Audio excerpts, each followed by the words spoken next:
Those conditions are going to get a little bit worse as we head into Sunday, where we're seeing a lot more of that widespread rain as it heads over Miami. When those temperatures and dew points are very close to each other, that means that we have some pretty humid and muggy conditions just because it's so light and so widespread. Look at all this rainfall on its way in. This is just absolutely gorgeous. Most of the country is below that freezing mark though, which is very surprising, and it's nice to know that we are not totally alone in our cold conditions. That might minimize our risk for showers and thunder earlier next week. Doesn't totally get rid of it, but by the time Wednesday comes around, that moist air is going to be moving up. I promise you today is the day for those extra layers. As we're waking up today, our temperatures are already starting in the mid-30s, which is bringing us a cold weather advisory from the National Weather Service. But the real action is going to come on Friday night, overnight. Look at this widespread, intense thunderstorms that we could be seeing on Friday morning. Intense enough that it might even wake you up.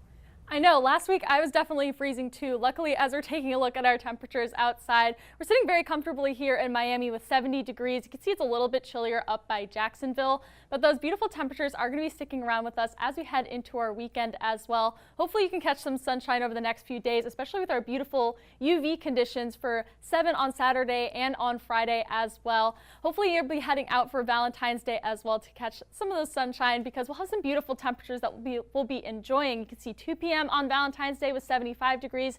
We have those temperatures decreasing a little bit. Unfortunately though, we are going to see some pop-up showers that might have an impact on your Valentine's Day plans. Saturday at 1 p.m. you can see we have some of those spot showers across South Florida.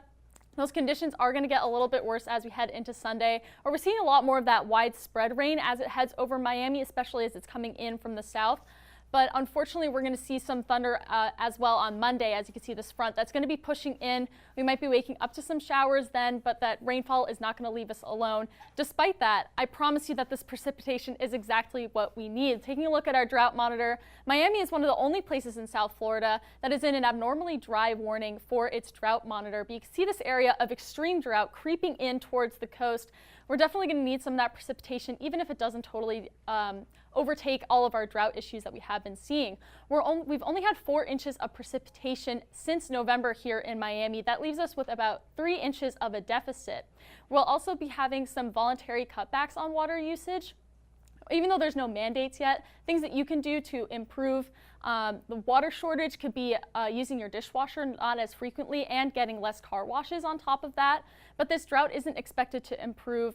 These conditions are expected to last into spring as well, so anything that we can do now to improve those conditions is definitely worth it.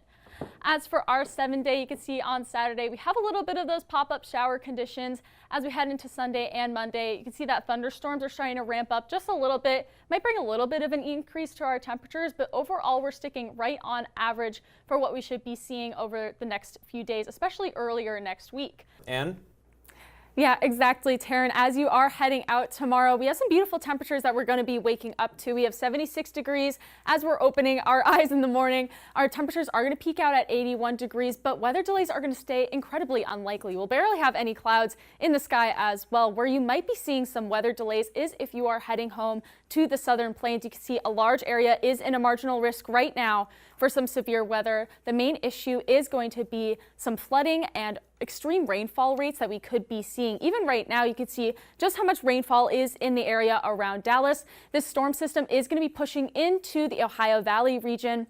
As we head into tomorrow morning, more widespread rain that is going to be leading to those extreme rainfall rates. That storm is going to be pushing into the mid-Atlantic though, so if you are heading home, unfortunately you are going to be greeted by some storms if you are on the East Coast. Luckily, these areas that aren't seeing that much rain right now will be having some rainfall a little bit later. You can see in Montana and in Wyoming, they're going to be having above average precipitation for their Thanksgiving weekend, which is in 6 to 10 days. Even here in Miami, we are seeing a bit above average for what we would normally be expecting, but unfortunately it's going to pair with some hotter than normal temperatures as the rest of the country is dealing with this polar vortex that is going to be bringing temperatures below what they would normally be expecting. As you are looking at these future temperatures as well, you can see next Friday at 8 a.m. These temperatures are very chilly. Chicago with 27 degrees, up in Bismarck with 14 degrees. Miami is getting out of all of this polar vortex situation with 76 degrees. Luckily, those temperatures are going to be staying a little bit frigid for those Christmas and Thanksgiving activities, so hopefully you guys are staying warm when you go home.